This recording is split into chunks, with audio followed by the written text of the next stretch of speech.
Glória a Deus. Shalom, então, a todos os irmãos que estão acompanhando essa reunião aqui pelo nosso Zoom e também os irmãos que vão nos acompanhar aqui pelo nosso canal do YouTube, né, mais adiante, que vão assistir. Que vocês sejam muito bem-vindos. E, irmãos, hoje eu vou trazer aqui rapidamente, relembrar aquilo que nós falamos semana passada, um pouquinho, não sei se todos estiveram, mas caso você perdeu aí o que foi falado na semana passada, acho que já está disponível ali no nosso canal do YouTube. Amém? Só você acessar lá e assistir a aula. E também compartilhar com aqueles que ainda não puderam assistir. Amém? Glória a Deus. Então, semana passada, né, irmãos, nós estamos fazendo essa jornada de Gênesis a Apocalipse e nós começamos aqui falando um pouquinho a respeito, antes de falar de todas as coisas criadas, estamos falando do nosso Deus, o Deus eterno, Deus e Pai. Então, semana passada nós citamos aqui Salmos 90, João capítulo 1, versículo 1, João capítulo 4, versículo 24, falando um pouquinho de quem Deus é, onde ele fala que Deus é Deus de eternidade a eternidade. Então, Deus é. Amém? João também, capítulo 1, versículo 1, fala, né, a respeito do nosso Senhor Jesus Cristo, que no princípio ele estava com Deus, que é a palavra, e que ele também é Deus. Falamos também que João 4, 24 fala que Deus ele é espírito. Falamos sobre os anjos também serem espíritos, falamos também sobre o Senhor ele ter nos gerado em espírito, aonde nós estávamos nele, aonde o Senhor nos estabeleceu, nos escolheu nele. Amém? Acho que aqui fica bem claro que de onde nós viemos, que todas as coisas vêm de Deus. Citamos aqui também, se você de repente não notou, em Hebreus, capítulo 12, versículo 9, onde fala que Deus ele é Pai dos espíritos também. Amém? Falamos sobre os anjos e falamos sobre ele ter nos escolhido, então, nele. Começamos lendo aqui Gênesis, capítulo 1, versículo 1. Falamos sobre Ezequiel e falamos sobre os querubins. Citamos um pouco sobre as imagens dos querubins. Falamos um pouquinho sobre a imagem do trono. Não sei se vocês lembram a imagem que nós mostramos aqui, que é algo semelhante do trono, semelhante dos querubins, as rodas que estão debaixo do trono, aquele ambiente onde contém as pedras de fogo. Falamos também um pouco sobre Ezequiel no capítulo 28, onde nós vamos nos aprofundar um pouquinho. Não sei se vocês lembram também que quando nós falamos um pouquinho a respeito dos querubins, a imagem dos rostos dos querubins, que cada imagem, cada semelhança dos seus rostos apontava para uma parte do evangelho, ou seja, aquele rosto que é semelhante ao homem, apontava para o evangelho de Lucas. Ao rosto semelhante ao leão apontava para o Evangelho de Mateus.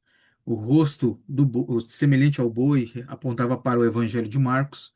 E também o rosto que era semelhante à águia apontava para o Evangelho de João, né? Citamos isso aí também.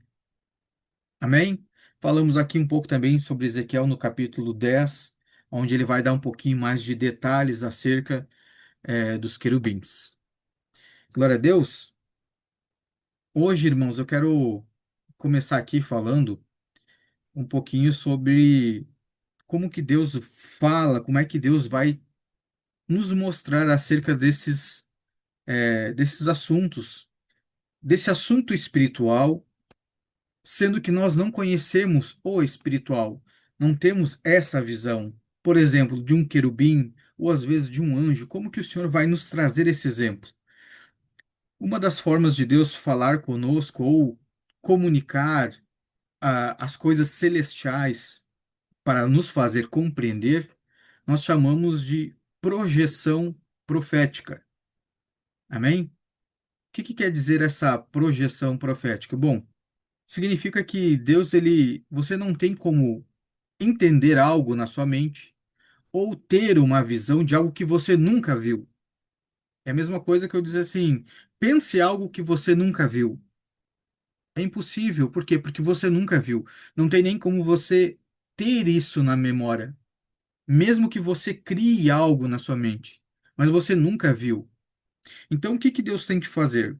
Deus ele vai, através da criação, através daquilo que nós vemos, Deus ele vai usar o que nós vemos, a natureza ou toda a sua criação, como algo semelhante das coisas eternas, né? Semana passada, inclusive, nós trouxemos alguns textos falando aqui que esse mundo aparente, o mundo natural que nós vemos, que está lá em Hebreus, ele não ele vem a partir do mundo espiritual.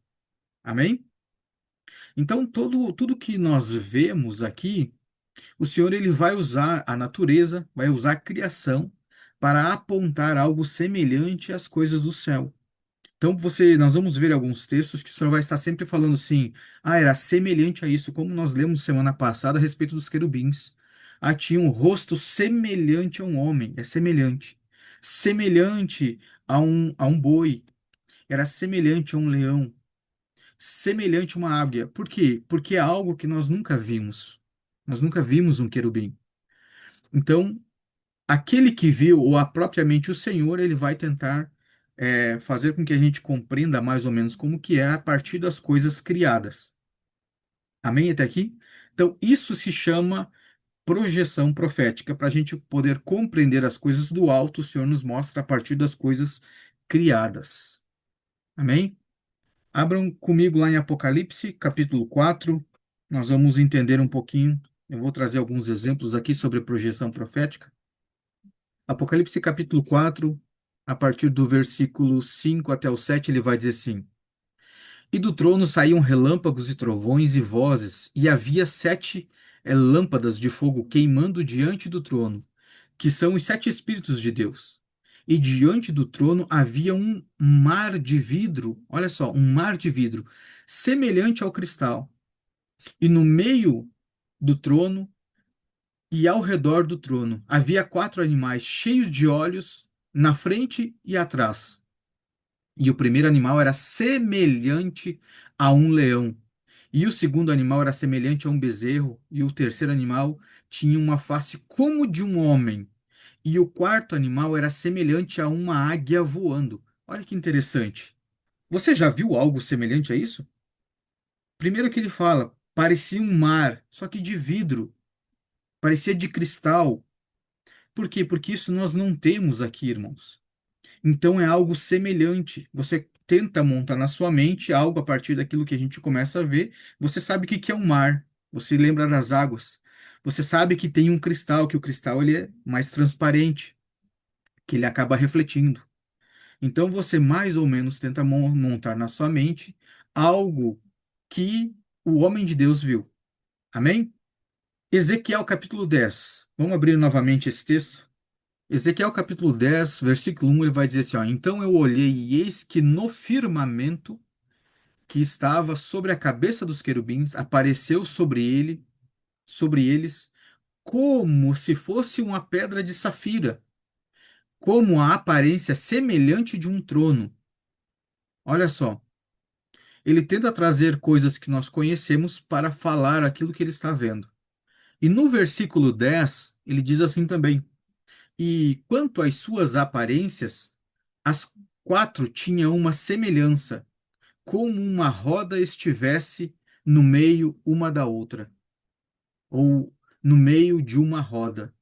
Aqui ele está falando das rodas que estão debaixo do trono, e aqui ele vai falar mais ou menos o que ele estava vendo. E quanto às suas aparências, os quatro tinham uma semelhança, como se uma roda estivesse no meio de uma roda. Agora, isso aqui é o que estava junto dos querubins que ele estava vendo. Era como se fosse uma roda por dentro de uma outra roda. Isso aqui nós nunca vimos aqui, irmãos, nós não temos. Então tenta nos trazer aquilo que ele viu a partir daquilo que nós conhecemos. É mais ou menos, irmãos, como quando você tem um sonho.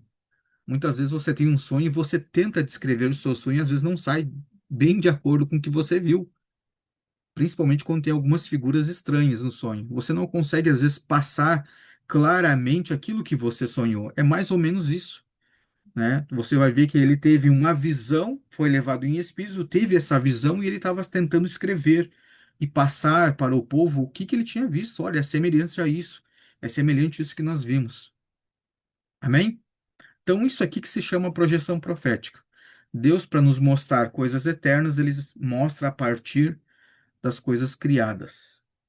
E agora eu quero trazer um outro texto que está lá em Juízes, capítulo 9. Você pode abrir comigo? E aí você vai começar a entender um pouquinho por que que eu comecei justamente falando sobre essas projeções proféticas. Porque isso aqui vai ser muito importante nós entendermos. Hoje, nós especificamente vamos falar sobre Lúcifer, sobre o diabo e Satanás. Lembrando que semana passada nós falamos sobre a teoria do gap. Não sei se vocês pesquisaram um pouco a respeito disso.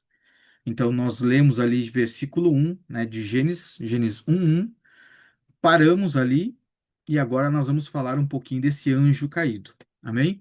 E estamos começando falando das projeções proféticas, porque como é que Deus vai falar desse querubim, sendo que nós nunca vimos? Então você vai perceber que Deus vai usar histórias de reis, história de pessoas nas escrituras, para que a gente compreenda o coração do anjo, ou o que que se passou na mente do anjo, qual foi o comportamento dele. Porque senão Deus não tem como nos compartilhar, como nos passar isso. Então ele vai nos passar através do comportamento humano o que se passou com o anjo na eternidade. E nós vamos entender aqui através de toda a criação. Então, em Juízes, capítulo 9, a partir do versículo 1, nós vamos entender um pouquinho da história aqui. Vai dizer assim: E Abimeleque, o filho de Jerubaal, foi a Siquém, até os irmãos da sua mãe, e conversou com eles, e com toda a sua família, da casa do seu pai e da sua mãe, dizendo: Falai, rogo-vos, aos ouvidos de todos os homens de Siquém. O que é melhor para vós? Que todos os filhos de Jerubaal, que são 70 pessoas, reine sobre vós? Ou que reine um sobre vós? Lembrai também que eu sou vosso osso e vossa carne. E os irmãos da sua mãe falaram todas essas palavras aos ouvidos de todos os homens de Siquém. E o coração deles se inclinou a seguir Abimeleque, pois disseram: Ele é nosso irmão. E eles lhe deram 70 peças de prata da casa de Baal-Berite, com as quais Abimeleque contratou. Então preste bem atenção nisso aqui. Veja, eles seguiram Abimeleque. Amém? E ele vai dizer aqui, ó, que deram peças de prata para Abimeleque. E Abimeleque, então, ele contrata, com as quais Abimeleque contratou pessoas vãs e levianas que o seguiram. E ele foi até a casa de seu pai em Ofra e matou os seus irmãos, os filhos de Jerubaal, sendo 70 pessoas, sobre uma pedra. Porém, Jotão, o filho mais moço de Jerubaal, foi deixado, pois ele, olha só que interessante, ele se escondeu. Na sua Bíblia, irmãos, vá sublinhando esses detalhes. Sobre contratou pessoas vãs e levianas, eu não sei como é que está na sua Bíblia, né? Mas, ou seja, negócios, contratações. Pegue esses detalhes são muito importantes. E aí você vai ver que de todos o que ele matou, sobrou um. E desse um que escapou, se escapou porque ele se escondeu. Então coloque ali, pois ele se escondeu, né? Sublinhe aí, que depois você vai entender um pouquinho a similaridade desse texto aqui. Versículo 6. E todos os homens de Siquém que se reuniram em toda a casa de Milo e foram e fizeram de Abimeleque rei, junto à planície da coluna que estava em Siquém.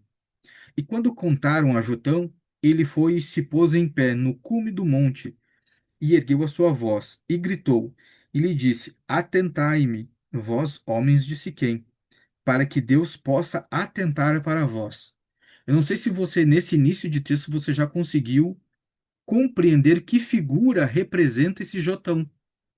Um homem que foi livre da morte e que ele foi escondido, e que posteriormente ele é enviado e ele envia a sua voz e fala para que o povo atentasse para que Deus pudesse atentar a eles. Olha se não parece semelhante ao nosso Senhor Jesus. Porque a Bíblia diz que o nosso Senhor estava escondido em Deus. era um mistério oculto. A Bíblia também fala que nosso Senhor, ele era a voz enviada por Deus. E quando o Senhor veio, ele veio falando: arrependam-se, pois é chegado a vós o reino dos céus. Olha a semelhança. Aí, versículo 8. Olha que interessante esse versículo 8, como agora o texto aqui vai começar a trazer a natureza para que a gente compreenda o que que aconteceu no mundo espiritual, as coisas que acontecem no mundo espiritual. Versículo 8 vai dizer assim: as árvores foram certa vez ungir um rei sobre elas, e disseram à oliveira: reina tu sobre nós. Porém, a oliveira disse a elas: deveria eu deixar a minha gordura, né, o óleo, o azeite, que se extraído da oliveira, com a qual por mim honra a Deus e os homens, para ser promovida, olha só, para ser promovida acima das árvores? Ou seja, eu fui chamada para ser algo, eu tenho um propósito. Acaso devo eu deixar o meu propósito para querer liderar e estar acima de outras? Versículo 10. E as árvores disseram à figueira: vem tu e reina sobre nós. Porém a figueira disse a elas: deveria eu abandonar a minha doçura e o meu bom fruto para ser promovida acima das árvores? Então disseram à árvore, à videira: vem tu e reina sobre nós. E a videira lhe disse: deveria eu deixar o meu vinho, que alegra a Deus e os homens, para ser promovida acima das árvores? Agora olha o versículo 14.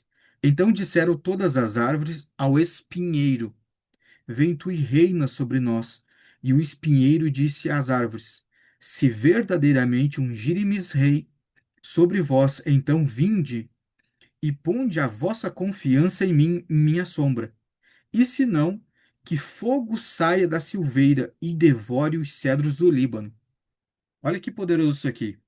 Quando você olha para as outras árvores, você vê a oliveira, né, onde extrai a oliva, onde você consegue extrair, né, o óleo, o azeite de oliva, que nós sabemos que era usado muito para a unção, ou até mesmo para acender os candelabros. Você vê a figueira dando o seu fruto. Você vê também a videira, onde dava, né, o puro suco da uva ou o vinho. E aí você vê o espinheiro. Agora, qual o fruto que esse espinheiro dava? Pois foi o único que aceitou a mudar de posição da qual ele foi criado. E detalhe, ainda quando ele fala, né, se vocês desejam que eu seja um rei, e se vocês me estabelecerem, então que assim seja. Se não, que o fogo consuma vocês. Ou seja, você já consegue perceber que essa árvore, ele tinha algo diferente, que o seu coração era elevado, que o que ele desejava, que essa árvore, né, simbolizando a árvore, desejava estar acima das outras, porque ela não recusou. E aí continua assim: agora, portanto, se agiste verdadeiramente e sinceramente ao constituir Abimeleque rei, e se tratastes bem a Jerubaal e a sua casa, e lhe fizeste segundo o merecimento das suas mãos, pois o meu pai lutou por vós, de longe arriscou a sua vida, e vos livrou da mão de Midian, e vós vos levantastes contra a casa de meu pai neste dia. Olha só, vós vos levantastes contra a casa de meu pai neste dia e assassinaste os seus filhos, 70 pessoas, sobre uma pedra, e fizeste de Abimeleque, o filho de sua serva, rei. Irmãos, eu vou ir por partes, porque isso aqui é muito, muito forte, tudo isso aqui, e tem muitos detalhes nas escrituras. Primeiro, o 70, o número 7, ele é muito. Ele tem um sentido muito profundo nas Escrituras, que ele fala da perfeição e da completude das coisas aqui na Terra. Amém? Você vai ver ele falando também aqui que se revoltaram contra a casa de meu pai. Agora nós sabemos que o Senhor, ele diz, aponta a Deus como pai para nós. Nós sabemos que a rebelião do anjo foi contra Deus. Então isso aqui não é algo aleatório, irmãos. Isso aqui é Deus nos mostrando através de exemplos de reis, usando a natureza para nos mostrar o que que aconteceu na eternidade, o que que aconteceu nas regiões celestiais. E ele segue dizendo aqui: se vós então tratastes verdadeiramente e sinceramente para com Jerubaal e a sua casa neste dia, então regozijai-vos em Abimeleque, ou seja, se alegrem então, já que vocês escolheram ele como rei, se alegrem com ele, e deixe-o também regozijar-se em vós. Mas se não, que o fogo saia de Abimeleque e devore os homens de Siquém e a casa de Milo, e que o fogo saia dos homens de Siquém e da casa de Milo e devore Abimeleque. E olha só, e Jotão correu para longe e fugiu, e foi até Ber, e lá habitou por temer Abimeleque, seu irmão. Versículo 22. Quando Abimeleque havia reinado 3 anos sobre Israel, Deus então enviou um espírito maligno entre Abimeleque e os homens de Siquém, e os homens de Siquém trataram Abimeleque traiçoeiramente, para que a crueldade feita aos 70 filhos de Jerubaal pudesse vir, e o seu sangue fosse colocado sobre o irmão deles, Abimeleque, que os matou, e sobre os homens de Siquém, que o ajudaram na matança dos seus irmãos. Ou seja, o fim de Abimeleque não foi, né, dos melhores. Depois nós sabemos que ainda foi tão vergonhoso, aconteceu outros fatos, e depois você vai ver aqui no versículo 53 que ele vai dizer assim: E uma certa mulher atirou um pedaço de mó sobre a cabeça de Abimeleque, e o seu crânio quebrou. Aí ele vai pedir para que um rapaz, um jovem que estava junto deles, atravesse uma espada para que ele não morresse com essa fama de que ele tinha sido morto por essa mulher. Então, veja que esses detalhes aqui, toda essa história, nós vemos se repetir com a vinda de Cristo. E toda a queda do anjo, toda essa rebelião do anjo se dá da mesma forma.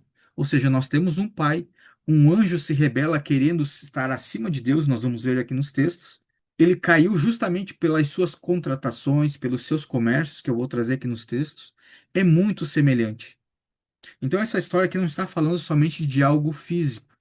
Amém? Eu acredito que isso aqui vai, com o passar aqui das leituras dos textos, isso aqui vai ficando um pouquinho mais claro. Abram comigo lá em Isaías 14. Nós vamos ver outras coisas aqui agora, falando também a respeito desse mesmo anjo. Isaías capítulo 14, a partir do versículo 1. Ele diz assim: Porque o Senhor terá misericórdia de Jacó, e ainda escolherá Israel, e estabelecerá em sua própria terra. E olha só que interessante. Irmãos, isso aqui é Isaías declarando: E os estrangeiros se juntarão a eles, e eles aderirão à casa de Jacó.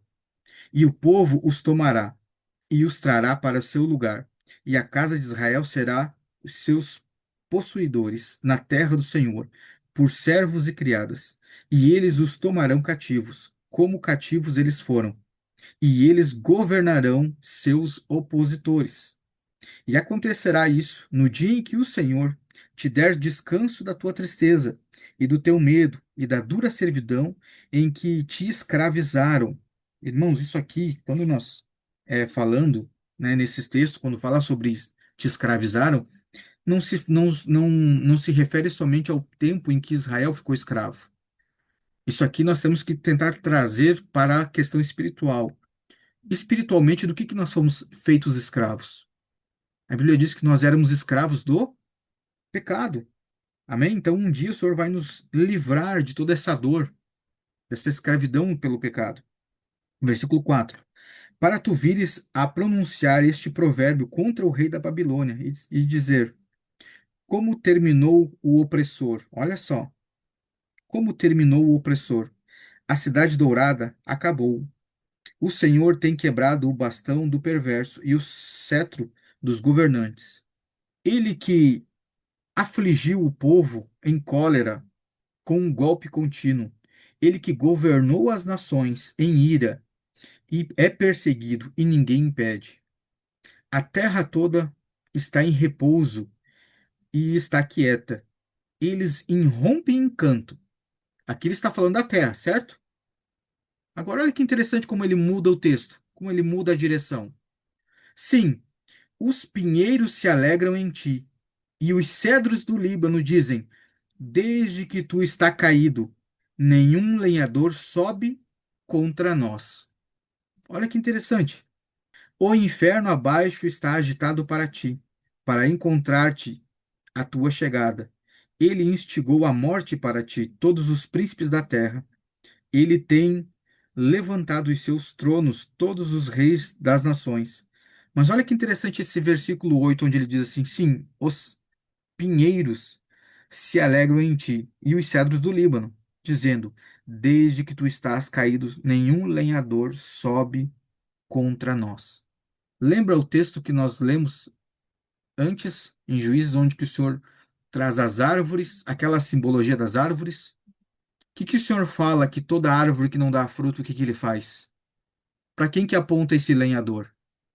Ou seja, depois da queda do anjo, onde ele foi lançado fora, nenhum lenhador mais sobe para cortar as árvores. Ou seja, os anjos. Amém? Irmão, isso aqui são tudo é, figura de linguagem, são projeções proféticas. Amém?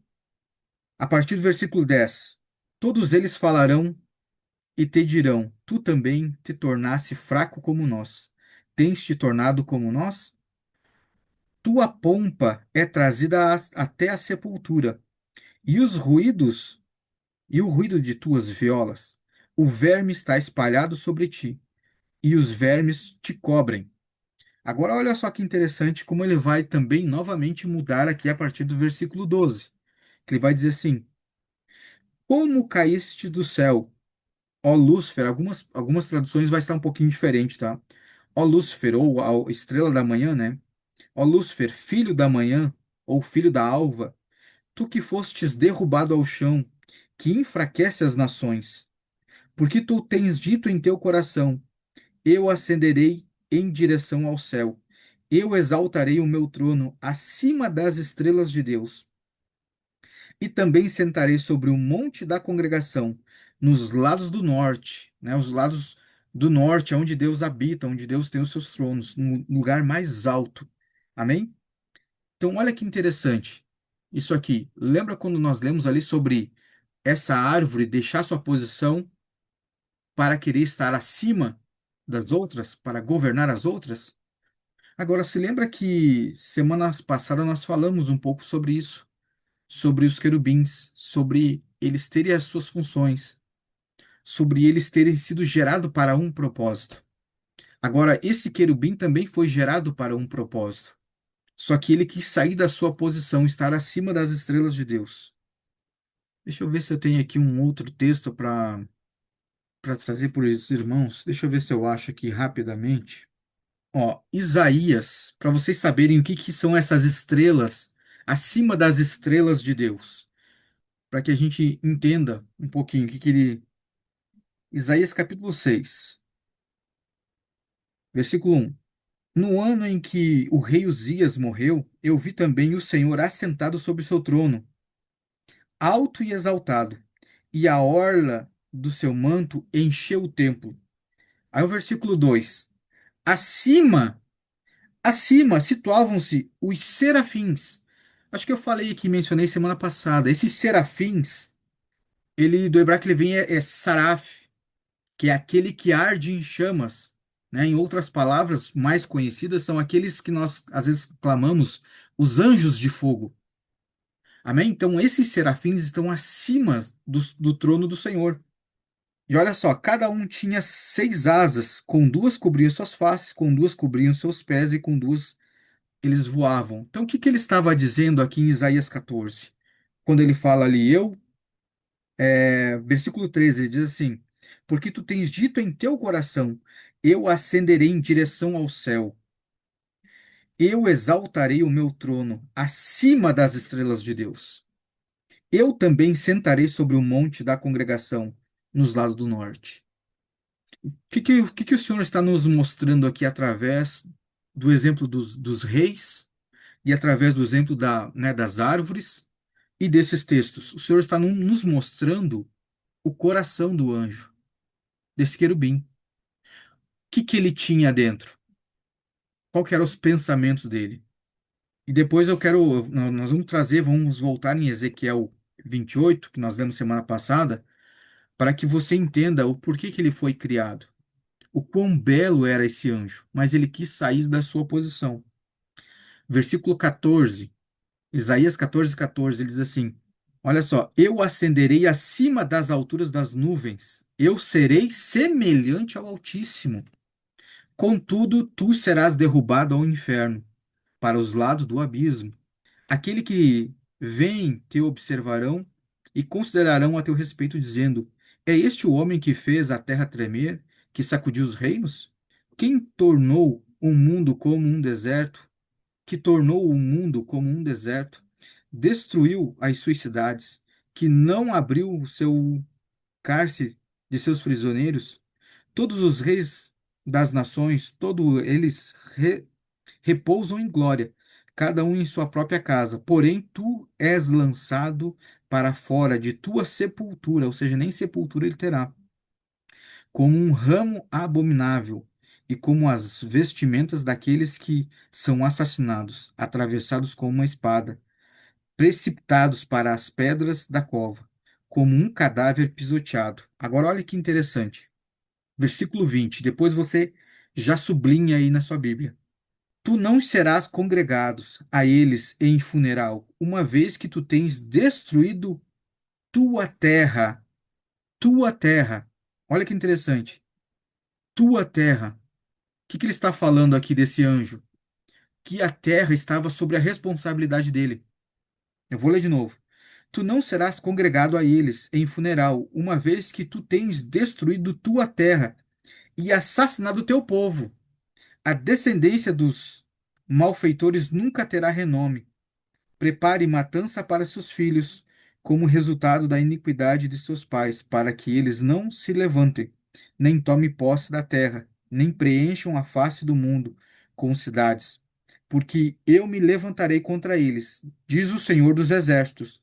Cortarei de Babilônia o nome, o remanescente, o filho e sobrinho, diz o Senhor. E também farei dela uma possessão de ouriços e pequenos lagos de água, e eu a varrerei com a vassoura de destruição, diz o Senhor dos Exércitos. O Senhor dos Exércitos tem jurado, dizendo: certamente, como eu tenho projetado, isto estão, isto então acontecerá. E da forma que eu tenho proposto, então isso prevalecerá. Amém? Veja que ele faz um jogo, um pouco ele fala da Babilônia, um pouco ele vai estar falando de um ser celestial. O que o Senhor está nos trazendo? Irmãos, toda a história dos reis e reinos, ele reflete algo no espiritual. Isso aqui não é só para nós usarmos, às vezes, como exemplo, o nosso modo de viver. O Senhor também fala acerca do que aconteceu na eternidade. Semana passada nós lemos um texto onde que já mencionei aqui no início, onde o Senhor fala que as coisas que nós vemos vieram à existência a partir do que nós não vemos, ou seja, do mundo espiritual. E no princípio a Bíblia diz que o Senhor fez então os céus e a terra. Então o que está acontecendo na terra é um reflexo daquilo que se passou nos céus. O que aconteceu no mundo espiritual é um reflexo.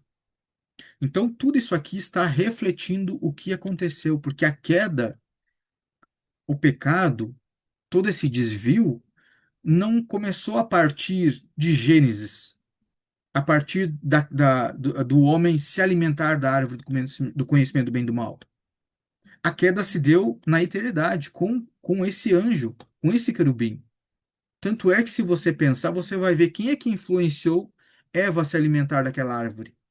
Então, quer dizer que já tinha um ser caído para repassar essa influência. Então, a queda não começou na terra. A terra é um espelho do que aconteceu no mundo espiritual. Amém? Fica um pouquinho mais claro, né? Vai ficar um pouco mais claro ainda agora em Ezequiel 28. Abra sua Bíblia lá. Aqui o senhor vai estar falando um pouquinho sobre o rei de Tiro. Volte um pouco sua Bíblia, em Ezequiel 26. Só para você, eu quero trazer um detalhe num texto, onde o senhor fala aqui a partir do versículo.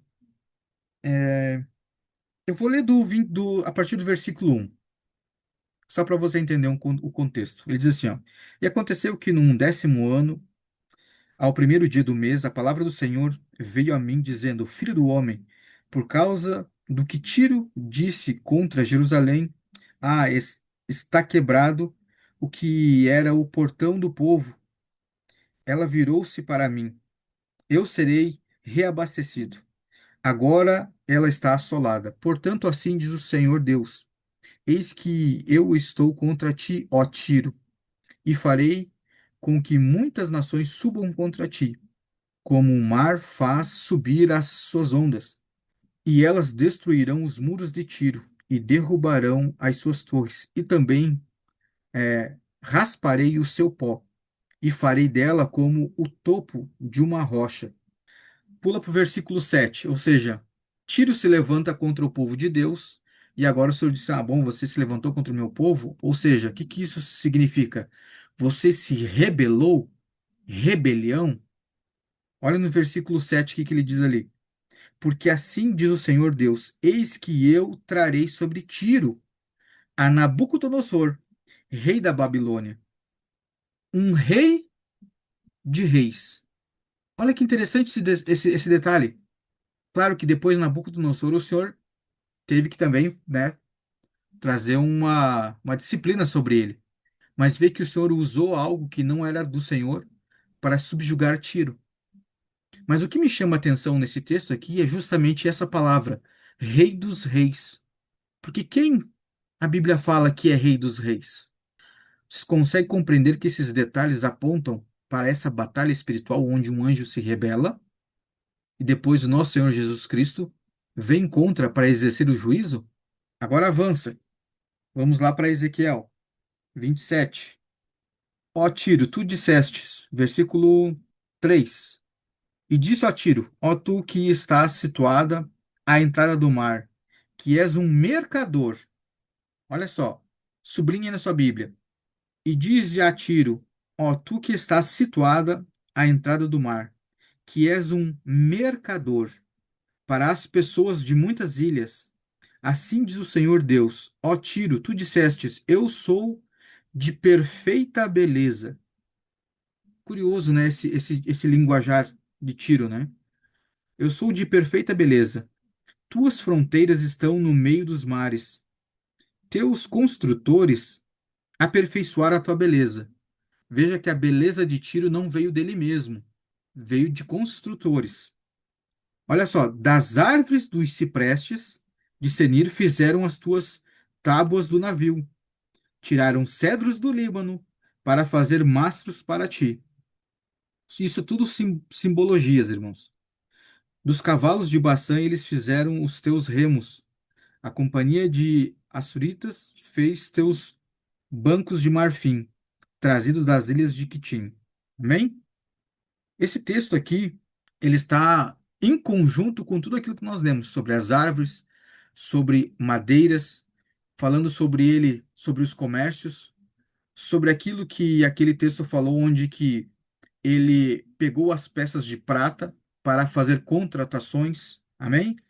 Agora olha que interessante. Ezequiel 28, a partir do 12.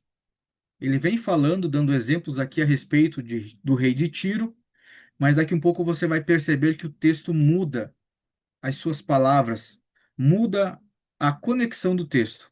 Versículo 12 ele diz assim: Filho do homem, levanta uma lamentação sobre o rei de Tiro e diz-lhes: Assim diz o Senhor Deus: Tu selastes a soma, cheio de sabedoria e perfeito em beleza. Agora olha o versículo 13. Tu estiveste no Éden, o jardim de Deus. Tiro teve no jardim do Éden? Vê como muda o andar do texto? Agora ele vai continuar aqui dizendo: Toda pedra preciosa era a tua cobertura. Nós sabemos que ter cobertura de pedra preciosa, normalmente quem tinha era sacerdote, mas Tiro nem era do povo de Deus. E aí ele vai dizer que sardônia, topázio, diamante, turquesa, ônix, jaspe, safira, carbúnculo, esmeralda e ouro. Agora você sublinha ali ouro. Os trabalhos de teus pandeiros e das tuas flautas foram preparados em ti no dia em que fostes criado. Olha o versículo 14. Tu és o querubim ungido que cobre. Tiro não era querubim. O que o senhor está falando? O senhor está falando desse anjo. que caiu? O querubim. E aí é desse versículo anterior onde que as pessoas acham que Lúcifer ele era do louvor. Mas não, irmãos. Aqui ele está falando, olha só, no versículo anterior. Os trabalhos de teus pandeiros e das tuas flautas foram preparados em ti, no dia em que foste criado. Ou seja, esse querubim, irmãos, além dele ter a cobertura de Deus, ele ter a cobertura dessas pedras, todo o seu ser, todo o seu corpo emanava sons. E tudo isso era para a glória de Deus. Então ele não era regente de coral. O corpo dele era um instrumento. Todo o seu ser adorava ao Senhor. Irmãos, é a mesma coisa de quem canta, quem louva ao Senhor. A sua garganta é um instrumento. Você louva o Senhor através da sua garganta. Este anjo, ele tinha instrumentos no seu corpo. Então todo o som que emanava dele era para adoração a Deus. Agora olha o seguinte, aqui, ó, versículo 14. Tu és o querubim ungido que cobre. Eu te estabeleci assim. Tu estiveste sobre o santo monte de Deus. Caminhastes para cima e para baixo. Olha só, no meio das pedras de fogo. Fez sentido agora aquele ambiente que nós vimos semana passada? Aquelas imagens? Era neste ambiente onde que ele estava. Lembra que nós mencionamos aquele ambiente, aonde que era um ambiente de pureza, aonde o anjo, né, o serafim, voa por debaixo, por entre as rodas, pega uma daquelas pedras com a tenaz e vai até Isaías, porque Isaías diz assim: Ai de mim, porque sou um homem de lábios impuros. Esse serafim voa entre as rodas, pega uma dessas pedras com a tenaz e passa no lábio de Isaías e purifica os lábios dele. Era nesse ambiente, no meio dos querubins, abaixo do trono do nosso Senhor, era onde esse querubim tinha esse acesso, onde ele tinha esse livre acesso, um lugar extremamente santo. Só que, irmãos, o que me chama a atenção é que esse querubim ele não era qualquer um. Porque quando nós vemos os outros textos que falam, que se menciona dos querubins, esses outros querubins não se menciona que eles também tinham um peitoral. Mas desse querubim, sim, fala que ele tinha a cobertura das pedras. Agora, o que que acontece em relação a essas pedras? Eu não trouxe aqui, irmãos, mas quero deixar uma dica para que vocês depois procurem. Quando você vê o peitoral de Arão, o sumo sacerdote, você vai ver que são quatro e três fileiras. Quatro pedras e três fileiras, dando ao total de 12. Quando você vai ver em Apocalipse, quando fala da nova cidade, né, a cidade, a nova Jerusalém que desce do ar, né, adornada como uma noiva para o Cordeiro, você vai ver toda a construção da cidade, que as pedras preciosas também são 12, que a cidade é quadrada. Mas então o que que acontece? O que que isso nos mostra? Que tanto Arão quanto a cidade ela tem a cobertura de Deus. Se esse anjo ele tem a cobertura de Deus para estar sobre o comando de outros, inclusive sobre a terra, como nós lemos no texto, onde a terra era dele, se você for contar aqui, não tem 12 pedras. Eu vou deixar para você contar depois. E detalhe, o ouro não é pedra preciosa, que se você vai ver no peitoral de Arão, não se tinha ouro. O peitoral era de ouro, mas não as pedras engastadas, como diz no texto. Era só pedras preciosas. Então, o que que mudou nesse peitoral aqui para que esse anjo perdesse essa cobertura? O que que subiu no coração desse anjo que houve essa mudança de um peitoral completo de 12 para um que tinha menos de 12 e com pedras faltando e adicionado ouro? Quando você repara em na maioria dos textos bíblicos onde que menciona que Deus vai preparar um lugar para ele, tanto no tabernáculo, quando você vai ver o Senhor fazendo todas as coisas para ele, você vai ver que tem ouro envolvido.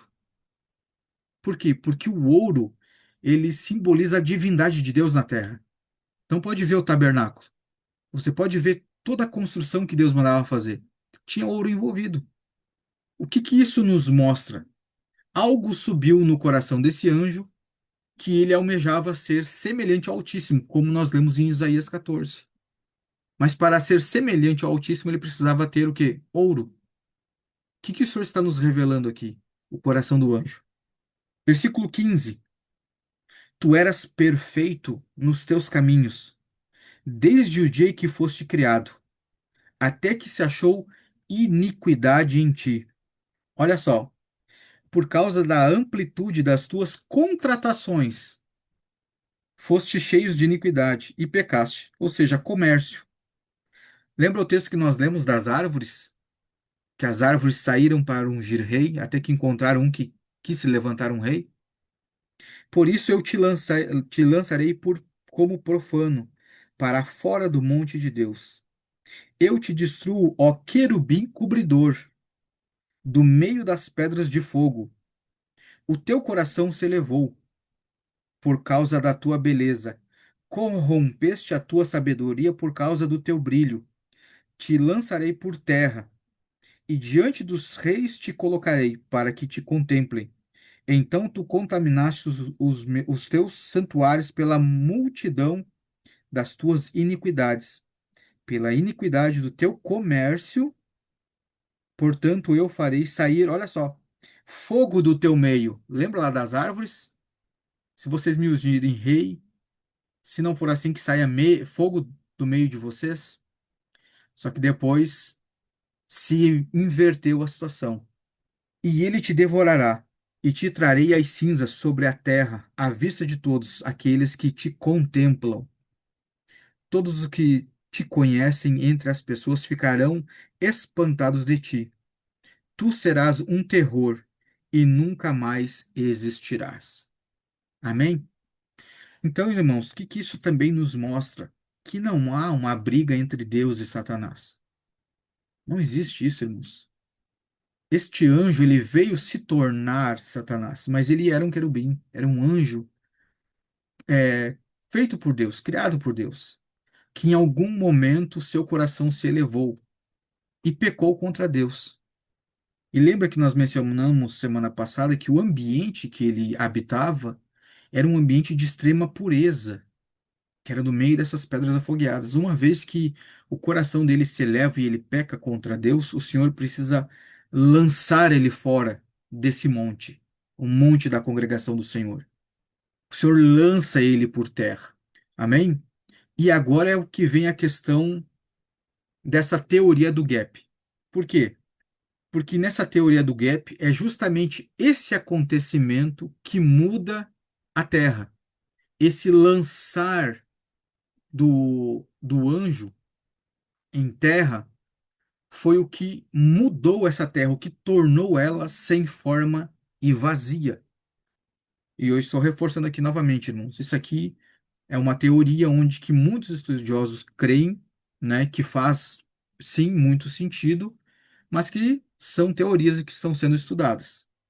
Então, a partir dessa criação e a partir dessa queda, dessa rebelião do anjo, onde ele é lançado fora, essa queda ela vem influenciar a Terra e é onde a Terra se encontra sem forma e vazia. Mas o porquê que eles creem também dessa forma e eu creio que também faz muito sentido? Por causa do que se fala nos textos seguintes, aonde que você vai ver que a Terra agora está em trevas, onde havia trevas sobre a face do abismo. E nós sabemos que a trevas, irmãos, nada mais é que ausência de luz. Amém? A ausência do Senhor. Então veja, o Senhor ele cria os céus e a terra. Se ele criou, como que ele ia criar algo onde que ele não seria, ele não teria a presença completa de Deus? Agora, como que essa terra agora se encontra sem forma e vazia? Então quer dizer que se a terra agora tem trevas, essas trevas têm que ter surgido em algum lugar. E essas trevas vêm a partir dessa queda desse anjo, aonde ele é expulso desse ambiente. Eu não sei se vocês conseguiram ver essa, como é que eu vou dizer para vocês, essa diferença da criação entre um e o dois. Aonde que você vê agora que no passo seguinte da criação, o Senhor precisa criar uma divisão. Se nós estudamos que Deus, tudo veio de Deus, toda a criação, tudo foi gerado por Ele, tudo vem dele, por que que Deus agora precisa fazer separação do dia e da noite, de luz das trevas? Isso já passou pela mente de vocês? Em Isaías, eu não sei se eu trouxe semana passada, mas em Isaías 45, Isaías faz uma declaração que também é muito importante para a gente entender. Isaías 45:18, ele diz assim: Porque assim diz o Senhor, que criou os céus, Deus, Ele mesmo que formou a terra e a fez, Ele a tem estabelecido e não a criou em vão, ou não criou vazia, algumas versões. Algumas versões até vai dizer assim que Ele não criou em caos, Ele a formou para ser habitada. Eu sou o Senhor e não há outro. Então, esse texto aqui também, quando ele fala a respeito disso, de como que o Senhor criou essa terra, como que se ele criou para ser habitada, como que agora a terra se encontra num caos. Em algum momento isso aconteceu. E é um reflexo, lembrando que tudo que nós vivemos e acontece aqui é um reflexo do que aconteceu no Espírito. Amém? Vamos lá em Gênesis para nós dar continuidade e nós já vamos encerrando. Ele diz assim: No princípio criou o Deus os céus e a terra. Amém? Ponto. Então, céus e terras estão criados. Agora, no versículo 2 você vai ver assim: E a terra era sem forma e vazia, e havia trevas sobre a face do abismo, e o Espírito de Deus se movia sobre a face das águas. E disse Deus: Haja luz, e houve luz. Agora, olha que interessante. Versículo 4: E viu Deus que a luz, que isto era bom, e Deus separou luz das trevas. Agora, irmãos, se Deus ele é onisciente, onipresente, onipotente, quer dizer que Deus veio conhecer que a luz era boa somente agora? O que que ele está falando aqui? O que que ele está nos mostrando?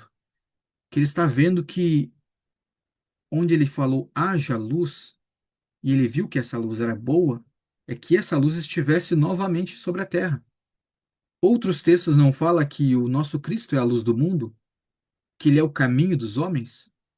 É disso que se trata. Quando o Senhor cria todas as coisas, nós falamos aqui em João, capítulo 1, versículo 1, que no princípio é a palavra, e a palavra estava com Deus, e a palavra, né, o verbo, era Deus. Nós sabemos que essa palavra trata-se de Cristo. Se Cristo estava no princípio e ele é a luz, versículo 1, capítulo 1, versículo 1, quer dizer que já tinha que ter luz ali. A luz de Cristo. Mas como que ele precisa colocar a luz de Cristo novamente sobre a terra? Em que ponto que a terra entrou em caos, em escuridão, em trevas? Por isso que faz muito sentido essa queda, esse período. E observando algo também, que nós, quando você vai ver aqui, primeiro dia, segundo dia, você só tem como contar dia como nós contamos hoje, a partir da criação do Sol, das estrelas, da Lua. Porque é a partir disso que a Terra vai fazendo a sua movimentação, seu giro, e é onde você consegue contar. Só que não só isso. Quem é que consegue contar os dias? Somos nós. Se nós pararmos de contar os dias, se torna eternidade. Somos nós, os seres humanos, que contamos os dias. Então veja que até mesmo para contar os dias, nós precisaríamos contar a partir da criação do homem. Nós contamos porque o Senhor foi falando a respeito do primeiro dia, segundo dia. Só que a Bíblia também fala que para Deus um dia é como 1000 anos, e não como nós contamos. Então, anterior a esse versículo 5, o versículo 4, esse tempo pode ter levado milhões e milhões de anos. E por isso que muitas vezes a ciência entra em confronto com a religião ou com as escrituras. Ou com as escrituras não. Entra muitas vezes em confronto com o próprio cristão, porque o cristão diz, não, mas o ser humano tem 5, 6 mil anos, 5 mil anos. E aí, quando eles vão fazer a datação da Terra, tem bilhões e bilhões de anos. E tá certo, realmente, porque nesse tempo não era contado como nós contamos. Amém? Quero abrir um outro texto, quero deixar aqui para os irmãos. Efésios 6, texto bem conhecido. A partir do versículo 12. Diz assim: porque não lutamos contra carne e sangue, mas contra os principados, contra as potestades, contra os governantes das trevas deste mundo. Olha que interessante isso aqui. E contra a maldade espiritual, aonde? Em regiões celestiais.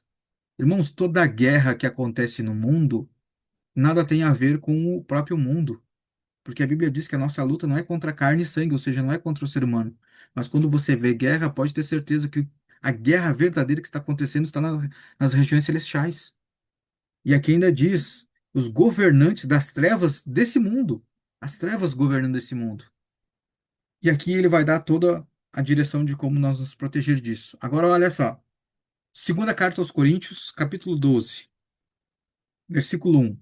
Diz assim: não é conveniente para mim, sem dúvida, gloriar-me. Eu passarei as visões e revelação do Senhor. Conheço um homem em Cristo que há 14 anos, se no corpo, eu não posso dizer, ou se fora do corpo, eu não posso dizer, Deus o sabe.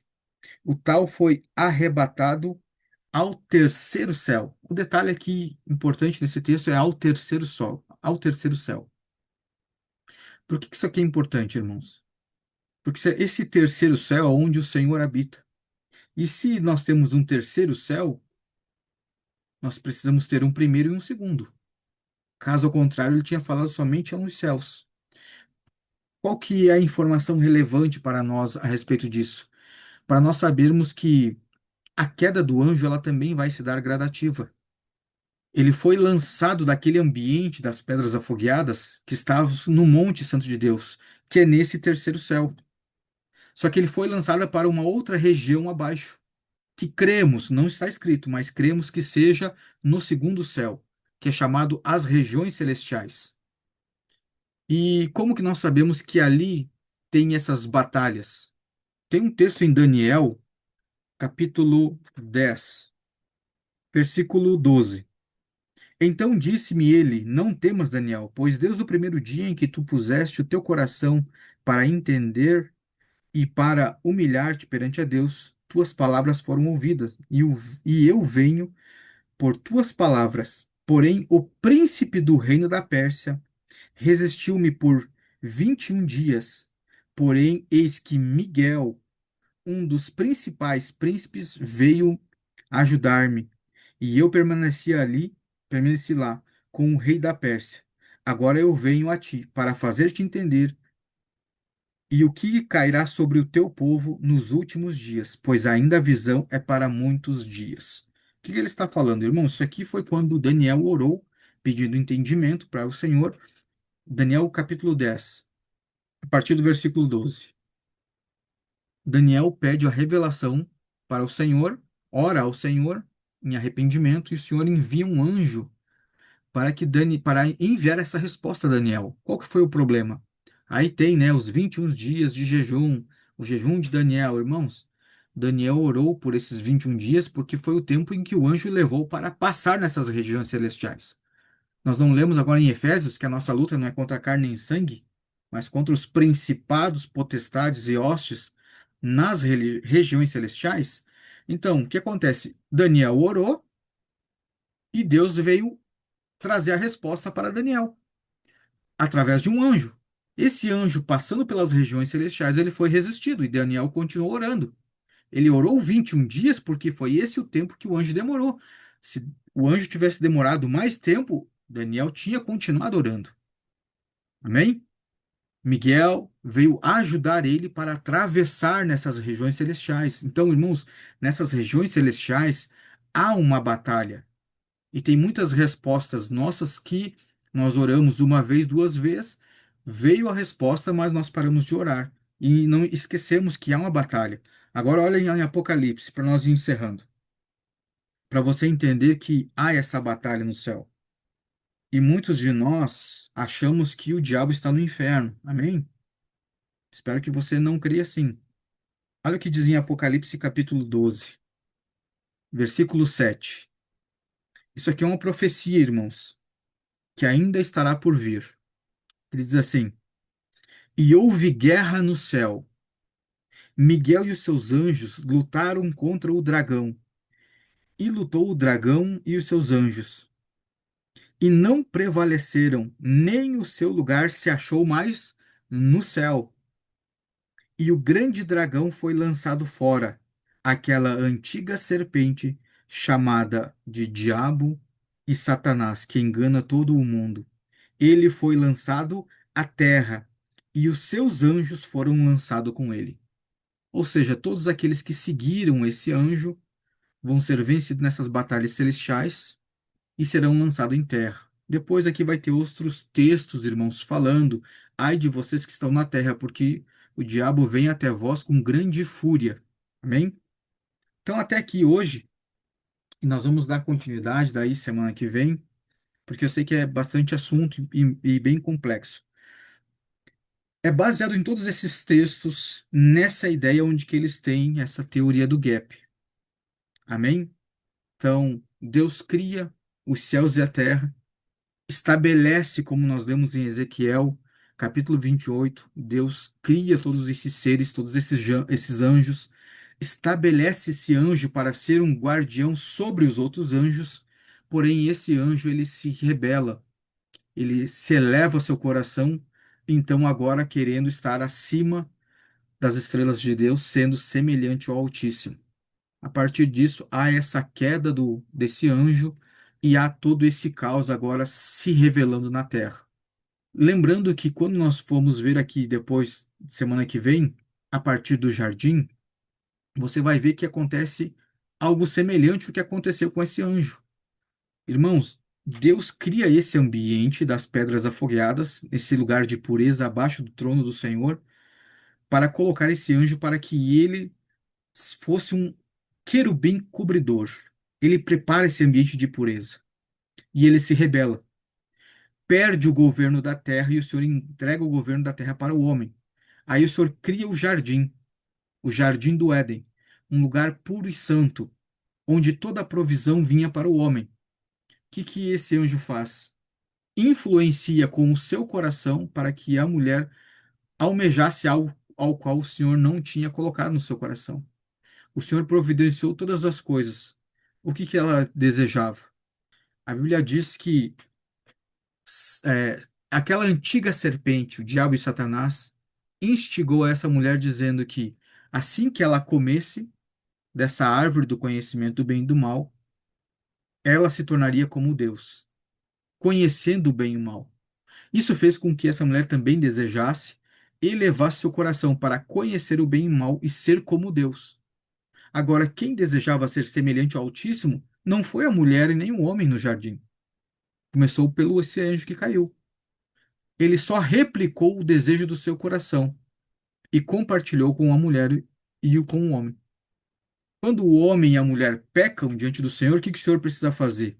Lançar eles também fora daquele ambiente sagrado, aquele ambiente puro em que Deus providenciou. Por quê? Vocês já se perguntaram por que Deus não perdoou a Satanás, assim como ele nos perdoou? Deus nos deu um escape, irmãos, que é este corpo terreno. Nós falamos aqui semana passada acerca dos anjos e dos querubins, que são espíritos. E o espírito ele já está no estado eterno. Então, uma vez que esse querubim pecou, ele se tornou um pecador eterno, sem possibilidade de resgate. Nós só tivemos a possibilidade de resgate por causa desse nosso corpo físico. Então, quando Deus coloca o homem no jardim, o Senhor não fez o homem para a morte, mas com a possibilidade de morrer, se precisasse de um resgate. Deus expulsar o homem do jardim não foi castigo, foi cuidado. Porque quando o homem peca e se torna um pecador, se ele come da árvore da vida, ao qual ele tinha acesso, ele se tornaria eterno, assim como Lúcifer, um eterno pecador.